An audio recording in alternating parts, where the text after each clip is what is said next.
So yeah, they were the first ones to scream the loudest and hop in those lines for their free stuff.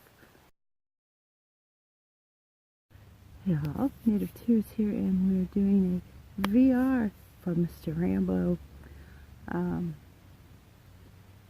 So it's a VR for Mr. Rambo. I'm going to have his channel linked down below, and I'm doing a VR for him. He wants 2 things in our VR. Oh, by the way, it's a fantastic giveaway. So if you're not subbed to him, I suggest you hit that link down below and go check out his channel and check out what he's giving away. Pretty awesome. You're talking about in the video needs to contain what you believe is the most likely short-term SHTF event that could happen in your area. You know, it could be hurricane, tornado, volcano, even you know, possibly active shooter incident or something. You know.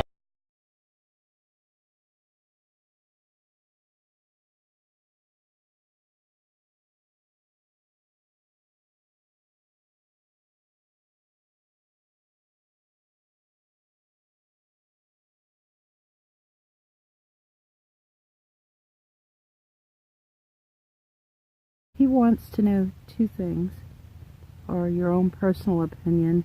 In your area, what short-term SHTF event could happen?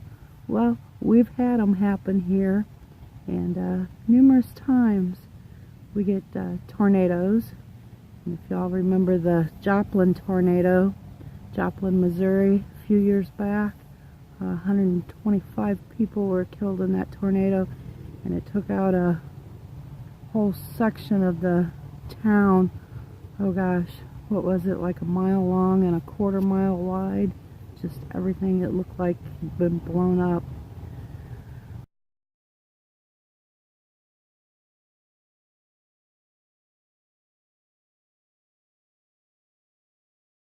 We have the Mississippi, the Missouri, and the Merrimack, and the Big River. Specifically right here, and so the flooding can get really bad really fast here.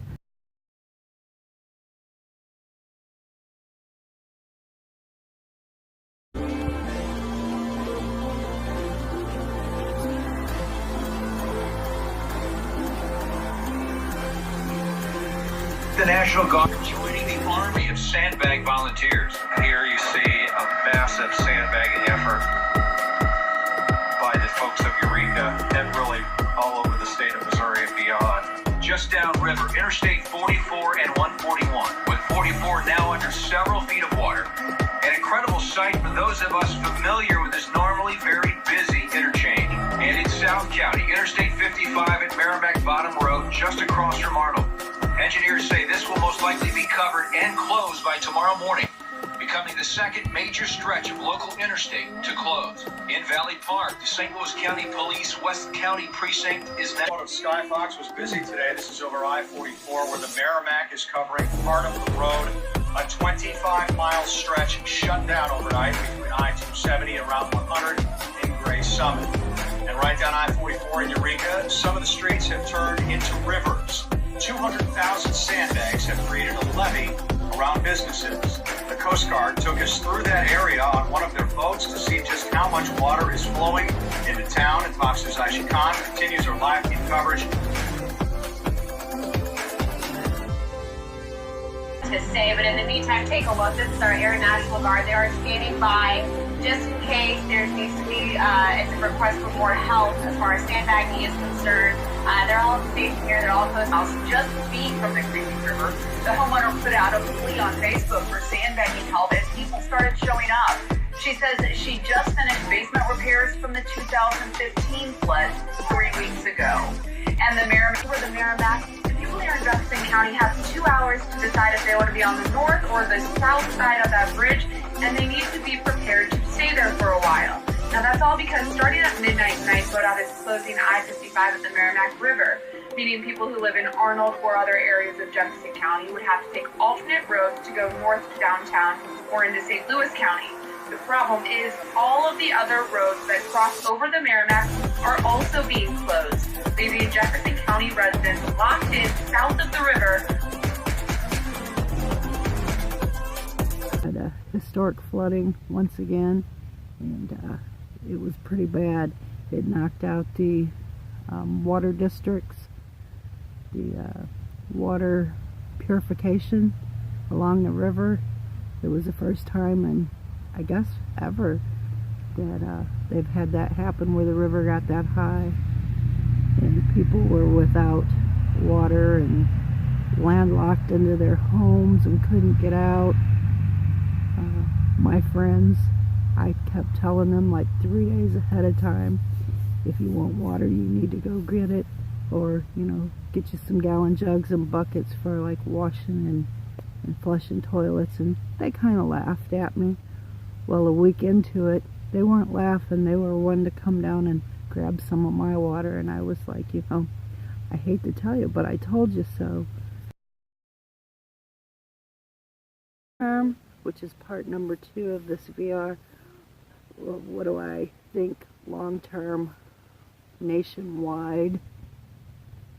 Well, you know, of course there's nuclear and there's EMPs and, you know, being attacked by another country. Well, I think the caldera, the Yellowstone super caldera,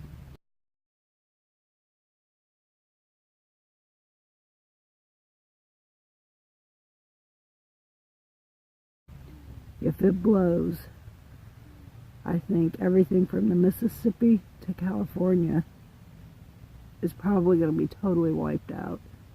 Those in some areas might survive. The people east of the Mississippi will be under ash.